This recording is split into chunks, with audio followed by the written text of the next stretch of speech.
So history is, so there's three ways of doing the past or getting the past or processing the past, at least, right? Uh, that have traditionally been called upon in our human society: memory, myth, and history. History is how we moderns, you know, us people of the modern world is defined as basically the last 500 years, okay, uh, is history is how we do the past. But for most of human history, people processed, navigated the past through the mechanisms of memory and myth.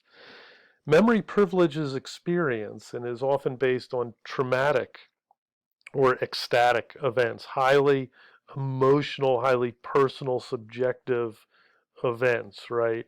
Um, Myth privileges story or a text and is often based on tragic or comic representations of the past. History is often seen by us moderns as a better way of processing the past because it is more rational, objective, and based on facts or research. Oftentimes, we moderns see memory and myth as problematic, as that they have gaps, they have errors, they don't quite do the job, they're overly subjective, they privilege certain groups over other groups, right? And so we moderns have the tendency to think that history is a correction to the problems of memory and myth.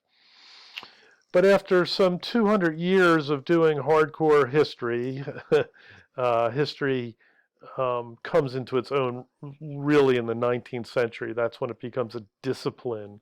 Uh, that's when it becomes a discipline at the university. It's when people start writing not only uh, what we now consider sort of modern historical works, but also start to philosophize on the nature of history. So that's why I say, you know, our historical culture is, hardcore one is of the last 200 years. Um, so after 200 years of doing hardcore history, instead of privileging memory or myth, are the results any better?